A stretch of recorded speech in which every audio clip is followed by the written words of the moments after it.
Single Dad was just cleaning the stage. Seconds later, his piano performance left the audience in tears. There are some people in this world who walk through a room and nobody looks up. They are just there, doing their job, keeping things running, filling in the gaps that everyone else forgets about. This story is about one of those people. A man who nobody paid attention to. A man who most people walked past without a second thought. And yet, on one ordinary Saturday evening, this man sat down at a piano and made an entire room go completely silent, and then brought them all to tears. He was 43 years old, a single father, and he worked as a janitor at a small community arts center in a quiet American town. His job was simple: clean the floors, set up the chairs, make sure the stage was ready before events. Nothing glamorous, nothing exciting, just honest, hard work done quietly, day after day. Most of the people who walked through those doors never even learned his name.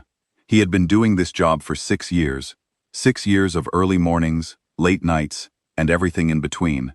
And he did it alone, because 4 years before, he had lost his wife to cancer. She was 38.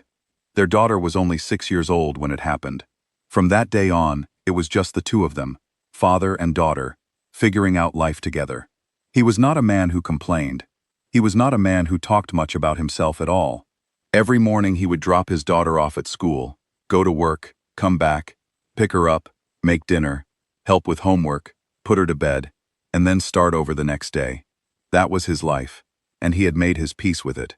Because at the end of the day, his daughter was safe, she was fed, and she was loved. That was enough for him. What almost no one knew about this man, what he had never told his coworkers, never mentioned to the parents who passed him in the hallway, was that he had once been a musician. Not just someone who messed around on a keyboard, a real musician. He had studied classical piano for 12 years growing up. He had won competitions. He had received a partial scholarship to study music at a university. People who heard him play back then said he had something rare, a kind of feeling in his hands that could not be taught. But then life took over, the way it always does. He fell in love. He got married. They had a daughter. Then came the hospital visits, the bills, the grief. The piano slowly faded into the background. After his wife passed, he did not touch one for years. It felt too heavy, too close to everything he had lost. His wife used to hum along whenever he played. Without her in the room, the silence after each note was unbearable. So he stopped. On this particular Saturday evening, the Arts Center was hosting its annual student recital. Families had filled every seat. Little kids in their best clothes sat up straight, trying not to fidget. Parents filmed everything on their phones. The air smelled like perfume and nervous energy. It was one of those small-town events that meant the world to the people in it. While all of this was happening, the janitor was doing what he always did. He was at the edge of the stage with a broom, quietly sweeping up the last bit of dust before the show started. Nobody was watching him. Nobody was talking to him. He was just part of the background, like the curtains, like the chairs, like the exit sign glowing red above the door. Then, about 20 minutes before the recital was supposed to begin, everything fell apart. The student who was supposed to open the show, a 17-year-old boy who had been practicing for months, arrived backstage shaking. His face had gone pale. His hands were trembling. It was not just normal stage fright. He was having a full panic attack. His mother was with him, rubbing his back, whispering that it was okay, but it was clear he could not go on. Not tonight. The woman who ran the center, the program director, stepped out into the hallway. She was calm on the outside, but inside she was panicking.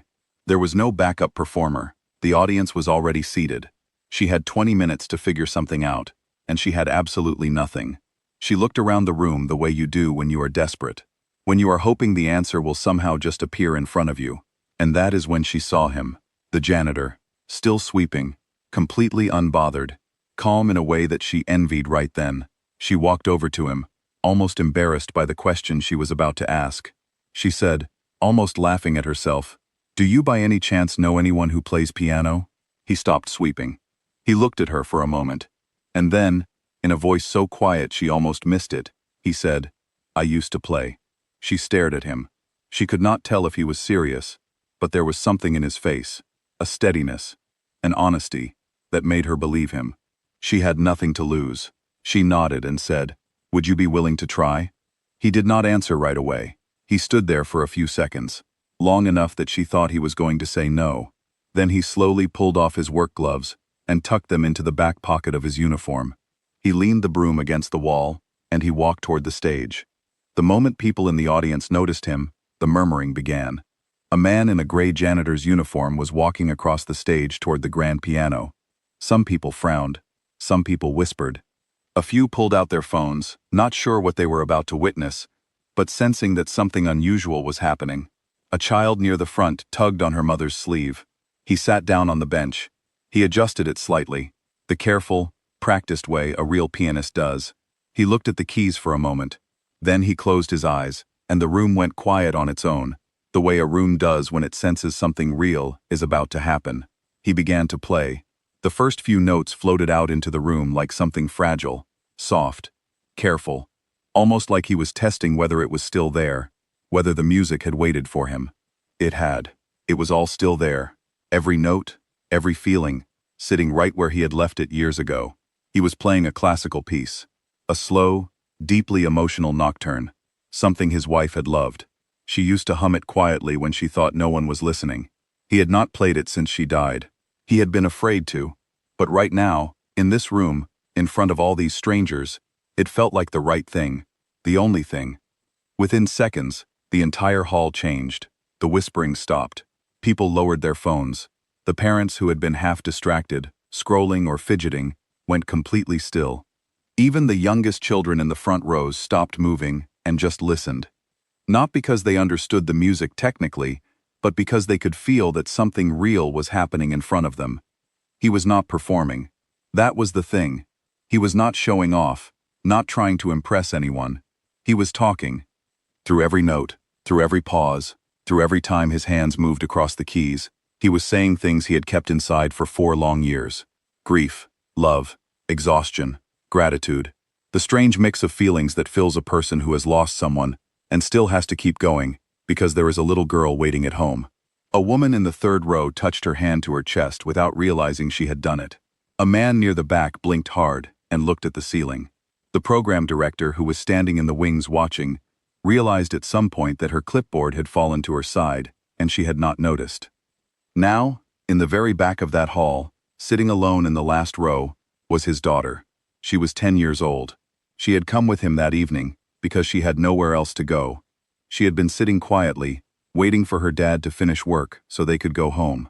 She had brought a small book with her, but at some point, she had put the book down, and now she was watching her father play, and her face was doing something she could not quite explain. She had never heard him play before. Not like this. She had no idea her father could do something like this. To her, he was the man who packed her lunch and walked her to school, and sometimes fell asleep on the couch before she did. He was Dad, and now he was up there doing something she could not put into words, and it was making her chest feel full in a way she did not understand. When the last note finally rang out and faded into silence, nobody moved. Not one person. For 3 or 4 full seconds, the room held its breath. And then, like a wave, the applause began. Not polite, careful applause, real applause, the kind that starts from somewhere deep in the chest. People were on their feet.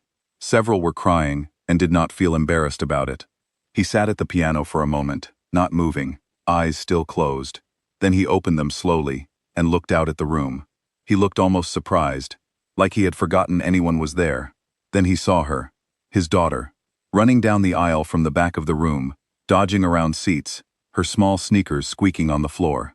She reached the edge of the stage and stopped because it was too high for her to climb.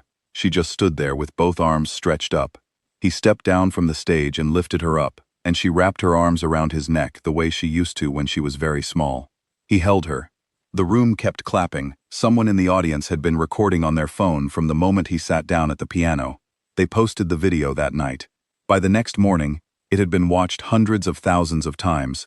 By the end of the week, it was in the millions. People shared it without saying much, because there was not much to say. The video said everything on its own. The comments were full of people saying things like, "I don't know why I'm crying," or, "This man is carrying so much and you can hear every bit of it," or, "I needed this today more than I can explain." People from different countries, different ages, different walks of life. All stopped in the middle of their day because of a janitor in a gray uniform playing piano, like he was speaking directly to every heartbroken person on earth. A reporter eventually caught up with him for a short interview. They asked him how it felt to sit back down at a piano after so many years. He was quiet for a moment. Then he said something simple. "I wasn't playing for the room. I was playing for her. I think she heard it." He did not leave his job the next day. He did not suddenly become famous overnight. Life does not really work like that. But something had changed, quietly, the way real change usually happens.